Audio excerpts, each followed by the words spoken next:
ओम नमो भगवते वासुदेवाय.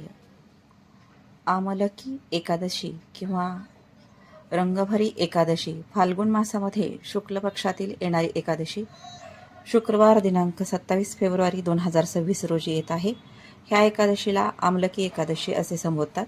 नेहमीप्रमाणे फाल्गुन मासातील एकादशीला अन्यन असे महत्त्व आहे. श्री विष्णू भगवान यांनी सृष्टीची रचना करताना ब्रह्मदेवांना प्रकट केले. त्याच वेळेस आवळा वृक्षाचीही निर्मिती केली. आवळा वृक्ष हा श्री विष्णूंचा अत्यंत प्रिय वृक्ष आहे. श्री विष्णू आपल्या पत्नी लक्ष्मी मातेसह आवळ्या वृक्षात वास करतात. श्री विष्णूंची पंचामृत स्नानाने या दिवशी अभिषेक घालून पूजा करावी.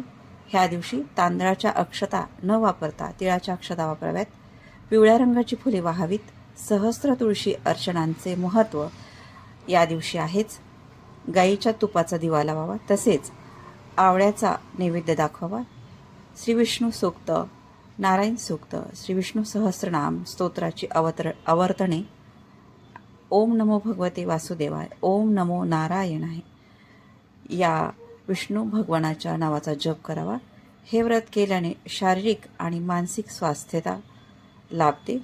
जन्मजन्मांतरीचे पाप नष्ट होतात. वैकुंठ धामाची प्राप्ती होते. उपवास जरी नाही केला तरी दशमी आणि एकादशीला भात, मसूर व वांगी खाऊ नये. कोणाबद्दलही अपशब्द काढू नयेत. शक्य असल्यास आवळ्याच्या वृक्षाखाली पूजा करावी आणि शक्य नसल्यास आवळा प्रसाद म्हणून अर्पण करावा किंवा आवळे वृक्षाचे दान करावं. आवळा वृक्षाची पूजा करून तुपाचा दिवा लावावा. आवळा वृक्ष नसल्यास 5 किंवा 7 आवळे ठेवून आवळा वृक्ष आहे असा भाव मनात आणून तिथे तुपाचा किंवा तेलाचा दिवा लावावा.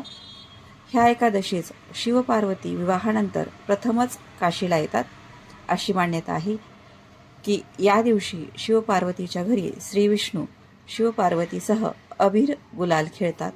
त्यामुळेच ह्या एकादशीला रंगभरी एकादशी असेही संबोधतात आणि या दिवसापासून होळीच्या उत्सवाला सुरुवात होते.